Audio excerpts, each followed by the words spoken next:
नमस्कार, आप सभी का एक बार फिर से बहुत स्वागत है और आज लोकसभा चुनाव 1 जून है तो समाप्त हो चुके हैं, वोटिंग समाप्त हो चुकी है। लेकिन 4 जून को नतीजे आने हैं, उससे पहले आज सभी चैनलों पर, टीवी चैनलों पर और सभी मीडिया चैनल्स पर एग्ज़िट पोल दिखाए जा रहे हैं। एग्ज़िट पोल की बात करें तो इस बार भले ही चैनल कहें कि ये एग्ज़ैक्ट पोल हमारे कई चैनलों ने ये लिखा कि ये हमारे एग्ज़ैक्ट पोल हैं, ये 2014 और 2019 में शायद उनके ठीक सटीक बैठ गए हों, लेकिन कभी भी एग्ज़िट पोल को एग्ज़ैक्ट पोल कहना बहुत जल्दबाज़ी होगी। अगर कई एग्ज़िट पोल की बात करें तो लगभग सभी चैनलों में तो एनडीए की सरकार बनती हुई दिखाई दे रही। अनुराग हमारे साथ मौजूद है। अनुराग, आपका बहुत स्वागत है।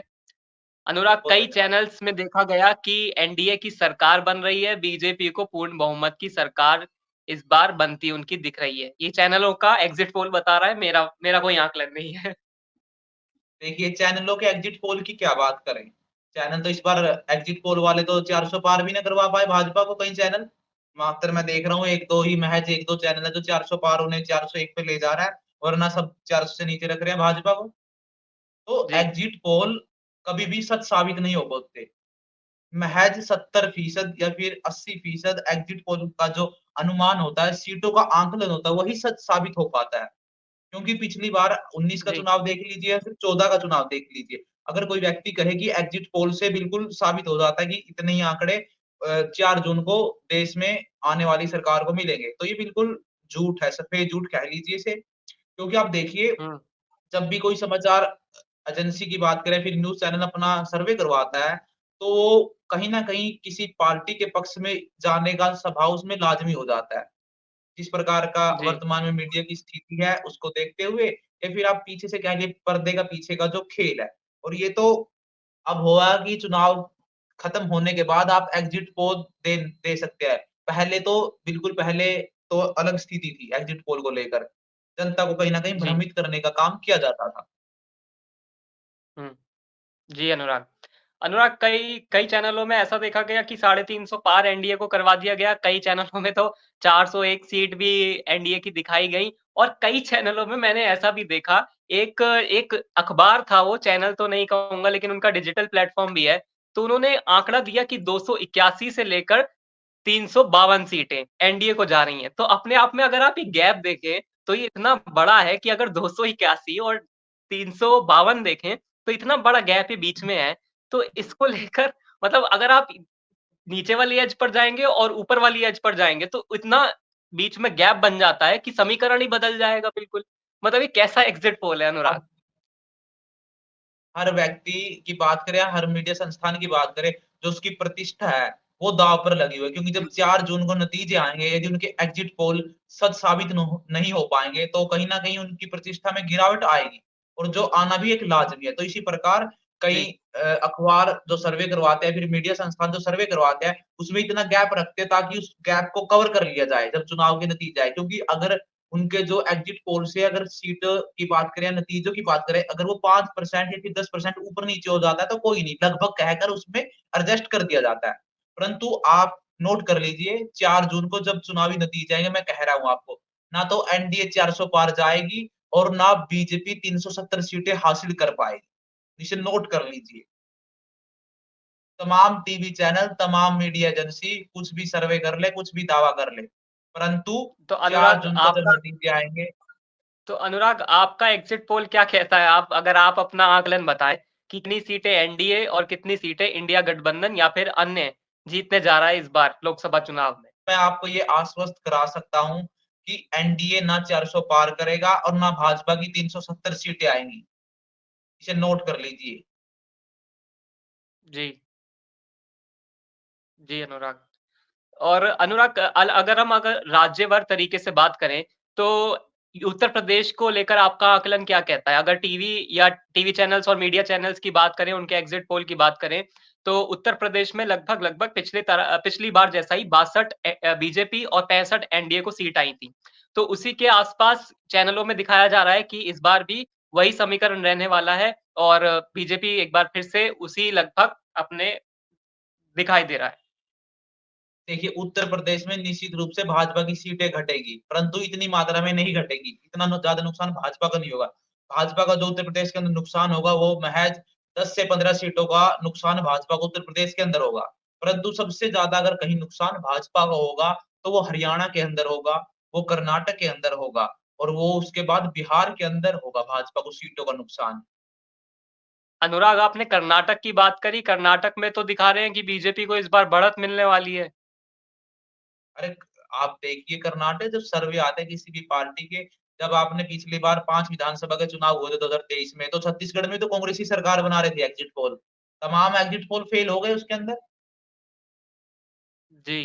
किसी को जो छत्तीसगढ़ के नतीजे हैं वो उम्मीद से परे थे। आप देखना अनुराग वर्तमान अच्छा। में कर्नाटक के जी। अंदर जो कांग्रेस की सरकार है, डीके शिव कुमार जब से वहाँ पर डिप्टी सीएम है, तो कर्नाटक के अंदर कांग्रेस की जो स्थिति है वो काफ़ी मजबूत है। और कर्नाटक के अंदर जो जेडीएस के नेता थे, उनका भी जो अभी हाल-फिलहाल में मामला काफ़ी तूल पकड़ा, उनकी प्रतिष्ठा को लेकर जिस प्रकार का विवाद हुआ वहाँ पर, जिस प्रकार के आरोप थे उनके खिलाफ, वो जग ज़ाहिर है। रेवन्ना के ऊपर। जी, बिल्कुल। अनुराग, अब उत्तर प्रदेश से उसके बगल वाले राज्य बिहार में चलें, तो बिहार में इस बार एनडीए को जो टीवी चैनल्स हैं, मीडिया चैनल्स हैं, वो थोड़ा 10 सीटें लगभग उनकी कम दिखा रहे हैं, या तो 29 और 32 के बीच में वो दिखा रहे हैं कि इस बार 29 और देखिए, 32। पिछली बार अगर बात करें तो 39 सीटें एनडीए को आई थीं।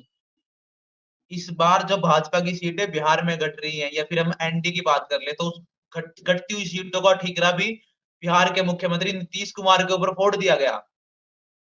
जी। कि नीतीश कुमार जी की वजह से सीटें घट रही है, भाजपा की सीटें नहीं घट रही, जेडीयू की सीटें कम हो रही है, कमाल है। जब नीतीश कुमार को आपको साथ लेते बता कि दूँ कि आप आज सत्ता जी, पक्ष के दरबार में ऐसा माहौल हो गया है मीडिया का कि बिल्कुल जो सच है, आप कम से कम सच कहने की हिम्मत रखिए। सरकारें आएँगी, चली जाएँगी, क्या दिक्कत है? पत्रकारिता का धर्म निभाइए, सच्चाई के साथ खड़े होइए। आप बिल्कुल नीतीश कुमार जी, को ऐसे समझ रहे हैं कि कोई नेता ही नहीं है क्या नीतीश कुमार बिहार के? इतने बड़े नेता अगर नीतीश कुमार कोई मायने नहीं रखते, तो फिर भाजपा ने उन्हें बिहार के अंदर अपने एनडीए में क्यों शामिल किया? अकेली लड़ लेती भाजपा, क्या 40 सीटों पर नहीं लड़ रही? जब पूरे देश में लड़ सकती हो चुनाव, तो बिहार में अकेले लड़ लेती, इतना दम था भाजपा में। जी अनुराग। नीतीश अगर कुमार के ऊपर जो अगर फिक्र दर्शकों को बता दें कि पिछली बार भी 17 सीटों पर लगभग बीजेपी चुनाव लड़ी थी बिहार में, और इस बार भी 17 सीटों पर चुनाव लड़ रही है बीजेपी, और 16 सीटों पर इस बार जेडीयू, जो कि नीतीश कुमार की पार्टी है, वो बिहार में चुनाव लड़ रही है।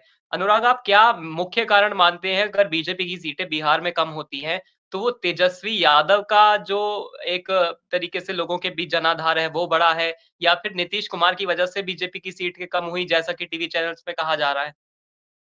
बेरोजगारी, युवाओं की नौकरी, जो तेजस्वी यादव ने अपने कार्यकाल में करके दिखाया और जिस प्रकार का जी, प्रचार बिहार के अंदर तेजस्वी यादव करे, जो बिहार के युवा हैं, वो वहाँ के प्रशासन से और केंद्र सरकार से, दोनों से नाराज़ है, उन्हें नौकरी चाहिए। बिहार में जी, बेरोजगारी की हालात बिल्कुल रोजगार के हालात अ, बिल्कुल खराब हो चुके हैं। तो कहीं न कहीं तेजस्वी यादव ने जिस प्रकार नौकरी बोला कि लालटेन का बटन दबाइए, फटाफट नौकरी पाइए। तो वो मुद्दा कहीं न कहीं जो बिहार के युवा हैं, उनके ज़हन में बैठा है। और वो मुद्दा जभी तो आप देखना कि तेजस्वी यादव की जो लोकप्रियता है, वो काफ़ी बढ़ चुकी है आज वर्तमान के दौर में। विपक्ष के पास तेजस्वी यादव से बड़ा कोई चेहरा बिहार के अंदर नहीं है और विपक्ष तेजस्वी यादव के कंधे पे ही बिहार में चुनाव लड़ रहा है। जी। भाजपा की अनुराग, अब सीटें हम नीतीश मेरे को लग रहा है कि नीतीश कुमार की वजह से भाजपा की सीटें कम होंगी। अगर कम होंगी तो वो एक देखने वाला एक ताज्जुब की बात होगी। मेरा जहाँ तक मानना है कि अगर भाजपा की सीटें बिहार में कम हो रही है तो उसका सीधा कारण तेजस्वी यादव है। जी, अनुराग, ये बड़ी बात आप कह रहे हैं। और अगर राजस्थान की बात करें अनुराग, तो राजस्थान में सचिन पायलट ने जैसा कहा था कि इस बार बहुत सरप्राइज़िंग आंकड़े राजस्थान के होने वाले हैं। पिछली बार 25 में से 25 सीटें बीजेपी ने और एनडीए ने वहाँ पर जीत हासिल करी थी। लेकिन इस बार देखिए अनुराग, जो टीवी चैनल्स, एक बार फिर से टीवी चैनल्स का मैं आंकड़े बता दूँ कि टीवी चैनल्स इस बार कह रहे हैं कि लगभग-लगभग 5 सीटों का नुकसान बीजेपी को हो सकता है, और साथ में 5 सीटों का इज़ाफ़ा इंडिया गठबंधन की सीटों में होगा राजस्थान में। तो अनुराग, क्या आप इसको सचिन पायलट के हिसाब से, जैसा उन्होंने कहा था कि एक बड़ा मार्जिन होगा कि इस बार चौंकाने वाले आंकड़े होंगे, तो क्या 5 सीटों को चौंकाना मतलब क्या चौंके आप उसको देखकर एक आंकड़ा? देखिए, राजस्थान के अंदर जब लोकसभा चुनाव के नतीजे आएँगे तो जो 25 सीटें आप देखना, उसमें सबसे बड़ी पार्टी बनकर उभरेगी तो भाजपा बन के उभरेगी। कांग्रेस दूसरे नंबर पे आ गई। जी। कांग्रेस की मेरे को लगता है जहाँ तक राजस्थान के अंदर 10 से 15 सीटें आने का मेरा अनुमान है। 10 से 15 सीटें आ सकती है कांग्रेस की। 10 से 15। क्योंकि आप देखना भले ही कांग्रेस वहाँ सत्ता से बेदखल हो चुकी है, भाजपा की वर्तमान में सरकार है। जो भाजपा के वर्तमान के मुख्यमंत्री राजस्थान में, उनकी लोकप्रियता जिस प्रकार है वो जग जाहिर है। उनका कोई ज़्यादा प्रभाव राजस्थान के अंदर नहीं है और जी। खासकर वसुंधरा राजे जिसकी पार्टी पर मजबूत पकड़ थी, वो आलाकमान से पहले ही नाराज़ है। तो कहीं न कहीं उनकी बिल्कुल। नाराज़गी पर्दे के पीछे इस बार कांग्रेस के पक्ष में जाती हुई मेरे को दिखती है राजस्थान के अंदर। आप देखना जो जी, बड़े-बड़े केंद्रीय मंत्री, कई बड़े चेहरे राजस्थान की, उनकी प्रतिष्ठा इस बार राजस्थान के चुनाव में दाँव पर लगी हुई है। वो चुनाव हार जाएँगे। जी। और अब अनुराग थोड़ा और नीचे चलते हैं राज्यों में, तो गुजरात तक पहुँचते हैं, तो गुजरात में इस बार वापस से दिखाया जा रहा है कि या तो एक सीट इंडिया गठबंधन के खाते में जा सकती है या फिर एक निर्दलीय के खाते में और या फिर पूरी 25 सारी सीटें वहाँ गुजरात में इस बार इंडिया बीजेपी जीतने जा रही है। देखिए, इसमें निश्चित रूप से कोई झूठ नहीं है कि गुजरात के अंदर भाजपा क्लीन स्वीप कर देगी। बिल्कुल कांग्रेस का सूपड़ा साफ हो जाएगा गुजरात के अंदर। कांग्रेस को, इंडिया गठबंधन को एक भी सीट नहीं मिलेगी गुजरात के अंदर, ये लिख के ले लीजिए आप। और जी, दूसरी बात मैं कहा करूँ ये भी उत्तराखंड की। जाता है। जी, अनुराग उत्तराखंड की भी मैं उत्तराखंड। बात करता हूँ। उत्तराखंड और गुजरात 2 ऐसे स्टेट हैं, जहाँ पर कांग्रेस की एक भी सीट नहीं आएगी। और अनुराग और थोड़ा राज्यों में नीचे चलें तो केरला की बात कर लें। केरला में इस बार दिखाया जा रहा है टीवी चैनल्स में कि 2 से 3 सीट का बीजेपी को फ़ायदा होगा, जो कि अपने आप में एक ऐसा आंकड़ा है कि बीजेपी ने आज तक केरला में एक सीट नहीं जीती है और अब दिखाया जा रहा है कि एनडीए या बीजेपी वहाँ पर लगभग 2 से 3 सीटें जीत सकता है। देखिए, जो साउथ का मामला है, वो भाजपा के बिल्कुल खिलाफ एक साउथ में लहर है। भले ही भाजपा अपनी हिंदूवादी छवि को लेकर नॉर्थ में अपनी जगह बनाने में सफल हो पाई है, परंतु वो ऐसी छवि अपनी साउथ में नहीं बना पा रही और मुख्य कारण इस छवि ना बनाने पाने का, वहाँ की जो साउथ की रीजनल पार्टी है, वो काफ़ी मजबूत है। आप देखना, जी। आप केरल की बात कर लीजिए, तमिलनाडु की बात कर लीजिए, मेरे को लगता है कि भाजपा का कहीं-कहीं वहाँ स्कोप है, कहीं केरल और तमिलनाडु में मेरे को भाजपा को स्कोप नहीं लगता कि केरल, तमिलनाडु में कहीं न कहीं भाजपा को स्कोप है, मेरे को बिल्कुल स्कोप नहीं लगता। तेलंगाना के अंदर भाजपा और कांग्रेस में टक्कर है, इसमें कोई डाउट नहीं है और तेलंगाना की सबसे चर्चित सीट हैदराबाद, जी। उसको मैं बता दूँ कि जी, अनुराग ये आपने बहुत हैदराबाद का पॉइंट जो है टीवी चैनलों में दिखाया गया कि हैदराबाद की सीट ओवैसी इस बार हार रहे हैं और वो बीजेपी के खाते में जा रही है। मतलब जैसे सीट दिखाई गई, तो उसमें सारी सीटें बीजेपी या फिर इंडिया गठबंधन के खाते में दिखाई गई और ये नहीं दिखाया गया कि कोई भी सीट अदर्स के खाते में जा रही हो। इसका मतलब ये साफ होता है कि असदुद्दीन ओवैसी बीजेपी के खिलाफ जो उनकी माधवी लता हैं, उनसे हार रहे हैं। अरे, ओवैसी कभी ना उस सीट से हारा अभी तक और ना मेरे को लग रहा है कि वो इस चुनाव में भी हारेगा। ओवैसी हैदराबाद की सीट से निश्चित रूप से जीतेंगे, आप लिख के ले लीजिए 4 जून को मिलते हैं। और मैं दूसरी बात कह रहा हूँ, अगर ओवैसी हैदराबाद से हार गए, तो फिर ये तो वही बात होगी कि प्रधानमंत्री भी वाराणसी से हार गए। कैसे हार जाएँगे ओवैसी, हैदराबाद से नहीं हार पाएँगे। आप हल्के में मत जी। लीजिए इन बातों को, 4 जून को आप देखना जिस दिन हम मैच करेंगे नतीजों के साथ, सीटों के एक साथ, आप देखना कि निश्चित रूप से ओवैसी महज़ जीतेंगे नहीं, भारी बहुमतों से जीतेंगे, भारी वोटों से जीतेंगे ओवैसी। जी, अनुराग 4 जून की बात करी तो दर्शकों को एक बार फिर से याद दिला दें कि 4 जून को सुबह 8 बजे से लगातार हम लोग आपके साथ मौजूद होंगे और हमारे साथ आप चुनाव के नतीजे देख सकते हैं। 4 जून को सबसे बड़े लोकतंत्र के भारत के चुनाव के नतीजे हमारे साथ आप सुबह 8 बजे से लगातार देखना शुरू कर सकते हैं। अनुराग अब वेस्ट बंगाल चलें तो वेस्ट बंगाल में इस बार आपका आंकड़ा क्या कहता है? देखिए, वेस्ट बंगाल में निश्चित रूप से पश्चिम बंगाल के अंदर भाजपा को बढ़त होगी पिछले चुनाव से। भाजपा को निश्चित रूप से जी, वेस्ट बंगाल में बढ़त मिलेगी, इसमें कोई दो राय नहीं है। भाजपा की सीटें पश्चिम बंगाल में बढ़ेंगी, पिछले बार से ज़्यादा सीटें भाजपा को वहाँ मिलेंगी, परंतु इतने बड़े मार्जिन में नहीं मिलेंगी। ममता भी है मुकाबले में वहाँ, परंतु जो विधानसभा चुनाव और लोकसभा चुनाव दोनों अलग-अलग होते हैं, और कहीं न कहीं भाजपा की जो नरेंद्र मोदी की छवि है बंगाल के अंदर, कहीं न कहीं मोदी फैक्टर की बात करें, फिर मोदी के जो नाम चलता है मोदी मैजिक, तो वो बिहार में पश्चिम बंगाल में कहीं न कहीं चलता हुआ मेरे को नज़र आ रहा है। उनकी सीटें पिछली बार से बढ़ेंगी। जी, और एक और स्टेट है ऐसा ही महाराष्ट्र, जहाँ पर कहा जा रहा था कि इंडिया गठबंधन यहाँ पर बाजी मारेगा और जो नया अलायंस एक तरीके से देखने को मिला कि जो एनसीपी 2 एनसीपी बन गई थी, 2 शिवसेना बन गई थी, तो एक एनडीए के साथ थी, एक शिवसेना और एक एनसीपी हमारी जो पुरानी वाली एनसीपी और शिवसेना जिसे कह सकते हैं, वो इंडिया गठबंधन के साथ थी। तो अनुराग यहाँ पर क्या आप कैसा समीकरण देख रहे हैं कि कौन किस पर भारी पड़ रहा है? देखिए, महाराष्ट्र में निश्चित रूप से जो माहौल है वो इंडिया अलायंस के पक्ष में है। और आप देखना, जब भले ही भाजपा को सबसे ज़्यादा सीटें मिले महाराष्ट्र में, पार्टी के हिसाब से मैं बता रहा हूँ, गठबंधन के हिसाब से नहीं। मैं पार्टी के हिसाब से बता रहा हूँ। सबसे ज़्यादा सीटें मिलेंगी भाजपा को महाराष्ट्र के अंदर, उसके बाद मिलेगी उद्धव ठाकरे वाली शिवसेना को। उद्धव ठाकरे वाली परंतु जब हम शिवसेना। हाँ, उद्धव ठाकरे की शिवसेना, उद्धव ठाकरे की जी, शिवसेना। और इस बार जब आप देखना, जब चुनाव के नतीजे 4 जून को आएँगे, तो शिंदे की शिवसेना और उद्धव की शिवसेना, उद्धव की शिवसेना को ज़्यादा सीटें मिलेंगी शिंदे की सेना से, तो ये भी साबित हो जाएगा कि असली शिवसेना किसकी है, असली शिव सैनिक कौन है। 4 जून को ये भी साबित हो जाएगा इस बार। और और जो असली असली इंडिया एंटी अलायंस है, वो इंडिया इंडिया अलायंस है, निश्चित रूप से इंडिया अलायंस महाराष्ट्र में एनडीए को पछाड़ता हुआ मेरे को नज़र आ रहा है। भले ही वो मार्जिन 3 या 4 सीटों का रहे, परंतु इंडिया अलायंस महाराष्ट्र में एनडीए से आगे है। और मेरे को लग रहा है जी, कि एनसीपी जो अजीत पवार गुट है, उसको तो सीटें ना मिले। बारामती में भी वहाँ तो मामला फँस चुका है, बिल्कुल। मेरे को लगता है कि अजीत पवार की जो एनसीपी है, उसकी कहीं 0 सीटें ना आ जाए। मेरे को तो ऐसा लग रहा है वहाँ पर महाराष्ट्र के अंदर। अब अनुराग थोड़ी बहुचर्चित सीटों की बात कर लें, तो उसमें एक दिल्ली की कन्हैया कुमार वर्सेस मनोज तिवारी की उत्तर-पूर्वी दिल्ली की लोकसभा सीट, जिस पर हमने कई बार चर्चा करी। अनुराग टीवी चैनलों के हिसाब से यहाँ पर मनोज तिवारी कन्हैया कुमार पर भारी पड़ रहे हैं। देखिए, दिल्ली में 7 लोकसभा की सीटें हैं।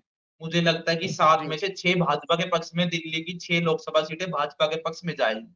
और एक जो सीट आएगी वो महज़ आम आदमी के पार्टी के खाते में आएगी, जबकि कांग्रेस तीनों लोकसभा सीटों पर आउट हो जाएगी। उनके विकेट तीनों सीटों पर गिर जाएँगे कांग्रेस के। तो एक सीट अनुराग वो कौन-सी होगी आम आदमी पार्टी की? वो कुलदीप कुमार की होगी, जो आम आदमी पार्टी की। जी। तो अनुराग क्या आपने ये नहीं आप मतलब मानते हैं कि जैसे अरविंद केजरीवाल ये माहौल बनाने की कोशिश कर रहे थे कि मुझे जेल में डाला गया, तो एक मतलब इमोशनल लोगों के बीच में जाने की कोशिश कर रहे थे, तो वो क्या लोगों के बीच में नहीं पहुँच पाया या फिर एक जो स्वाति मालीवाल वाला मामला सामने आया, तो वो बैकफ़ायर कर गया कहीं आम आदमी पार्टी के ऊपर? देखिए, कहीं न कहीं उससे वोट तो आम आदमी पार्टी की बात करें, फिर इंडिया अलायंस की बात करें, कम हुआ है। परंतु मेरे को लगता है कि उतनी मात्रा में कम हुआ है। क्योंकि दिल्ली के अंदर जो वोट है, वो मोदी के चेहरे को देखकर वोट किया जा रहा है, ना कि मनोज तिवारी के चेहरे को देखकर, या फिर बांसुरी स्वराज के चेहरे को देखकर, या फिर अन्य जो भाजपा के उम्मीदवार हैं, उनके चेहरे को देखकर। दिल्ली के जो लोग हैं, वो जी। वोट मोदी के चेहरे को देखकर अपनी लोकसभा की सीटों पर करेंगे, और इसी का नतीजा, मेरा मानना है, जहाँ तक मुझे लगता है कि दिल्ली की जो 7 लोकसभा सीटें हैं, उनमें 6 भाजपा के पक्ष में जाएँगी। 6 भाजपा के पक्ष में जाती हुई दिखाई दे रही हैं आपको अनुराग। बिल्कुल। हरियाणा और पंजाब 2 ऐसे स्टेट हैं, जहाँ भाजपा के खिलाफ माहौल है। और हरियाणा के अंदर कई मैं चैनल देख रहा था, 8 सीटें दिखा रहे भाजपा की। मैं तो चौंक गया, देखिए ये कब हाँ, हो गया, 8 सीटें कब आई भाजपा की? मैं आपको लिख के दे 8 रहा हूँ कि सीट की बात भाजपा की हरियाणा के अंदर कोई 8 सीटें नहीं आने वाली। हरियाणा के अंदर जो सीटें कांग्रेस के पक्ष में जाएँगी, रोहतक पहली सीट होगी जो कांग्रेस के पक्ष में जाएगी, दूसरी सिरसा सीट जो कांग्रेस के पक्ष में जाएगी, तीसरी सोनीपत सीट जो कांग्रेस के पक्ष में जाएगी, एक हिसार सीट कांग्रेस के पक्ष में जाती हुई दिखाई दे, 4 सीटें तो ऐसी होगी जो सीधा कांग्रेस के पक्ष में जा रही है। 6 सीट है, 6 सीटों पे फाइट है। और जी। फाइट कहीं न कहीं कुरुक्षेत्र बिल्कुल नेक फाइट है। आप बात कर लीजिए भिवानी महेंद्रगढ़ की, वहाँ नेक फाइट है, और वहाँ भी कांग्रेस का इंडिया गठबंधन का पलड़ा भारी है। तो मुझे लगता है कि भाजपा 8 सीटों में जाएगी। वहीं पंजाब में तो भाजपा को 3-4 सीटें दिलवा रहे हैं लोकसभा की। पंजाब में भाजपा का सूपड़ा साफा 0 सीटें आएँगी, नोट कर लीजिए, 4 जून को मिलते हैं। पंजाब में तो किसानों का विरोध भी ऐसा देखने को मिला कि घुसने नहीं दिया जा रहा था भाजपा के प्रत्याशियों को। जी, बिल्कुल पंजाब और हरियाणा 2 ऐसे राज्य हैं, जो भी सत्ता में बैठे लोग यहाँ के किसानों से, यहाँ के लोगों से टकराए हैं, दोबारा वो कुर्सी पर नहीं बैठ पाए। आप देखना जब हरियाणा में विधानसभा के चुनाव होंगे, इसी साल होंगे 2024 में, देखना नतीजे किसके पक्ष में आएँगे, निश्चित रूप से। जी, अनुराग, तो देखा आपने किस तरीके से हमने सिलसिलेवार तरीके से हर राज्य को लेकर, कई सीटों को लेकर चर्चा की है।